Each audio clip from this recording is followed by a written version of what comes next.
Zwingli adalah seorang tokoh reformator yang sangat berperan penting dalam reformasi di Zurich. Zwingli yang bernama lengkap, Ulrich Zwingli merupakan seorang Swiss yang lahir pada tahun 1484, tepatnya di sebuah desa yang bernama Weidhaus, di lembah Toggenburg, Switzerland, Swiss pada tanggal 1 Januari tahun 1484.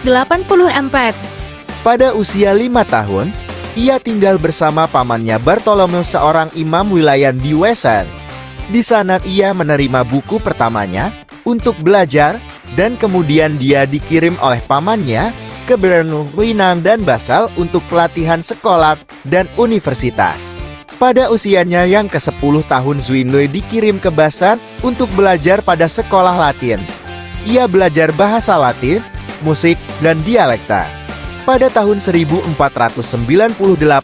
di usianya ke-14 tahun, ia masuk Kolosseberg yang diampu oleh sarjana klasik Swiss Heinrich Wölffin. Di Bern ia dididik dengan pengaruh monastik Dominikan. Sejak tahun 1500 hingga tahun 1502, ia belajar di Universitas Wina untuk mempelajari filsafat skolastik, astronomi, dan fisika. Pada usianya yang ke-22 tahun, tepatnya pada tahun 1506, ia memperoleh gelar MA atau Master of Art. Ia diangkat sebagai imam di daerah Glarus, sebuah kota kecil yang berjarak 30 mil dari Zurich. Zwingli menolak teologi skolastik yang berkembang pada masa itu, dan mendasarkan khotbahnya hanya pada Injil yang sejati dan hanya Kristus sajalah yang menjadi pengantara bagi manusia di hadapan Allah. Di Glarus, ia banyak menentang praktek perdagangan tentara bayaran, yang menurutnya perbuatan tidak bermoral, karena banyak orang-orang muda mati menjadi tentara bayaran untuk membela kepentingan bangsa lain. Dalam peperangan antara Prancis melawan Paus Julius II dan Leo ke-10 itu, tercatat ada 10.000 tentara Swiss yang gugur. Pada tahun 1518, Zwingli diangkat sebagai imam di kota Zurich, dan di kota itu, ia memulai perjuangan reformasinya, sehingga pengaruhnya menyebar di seluruh dataran Eropa. Pada tahun 1520, Zwingli mulai mempropagandakan berbagai pembaruan. Zwingli melanjutkan pembaruannya dengan menyerang rupa-rupa adat dan syariat gereja Roma. Karya terkenal Zwingli tentang pandangannya terhadap Alkitab adalah kejelasan dan kepastian firman Allah yang diterbitkan pada tahun 1522.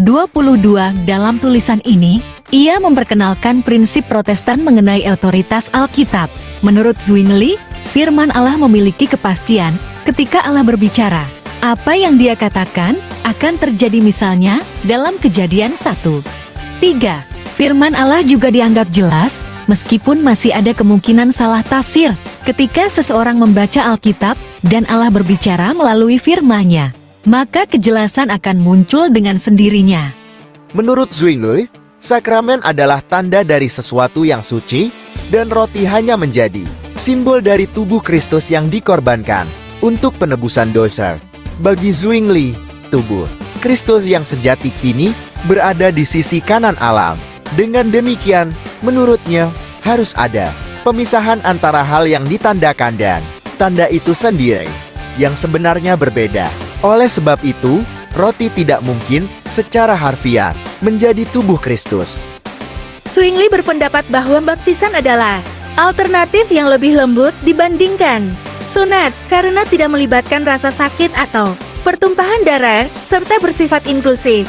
Dengan memungkinkan baptisan bagi bayi, laki-laki dan perempuan, ia melihat baptisan sebagai tanda penerimaan ke dalam komunitas gereja.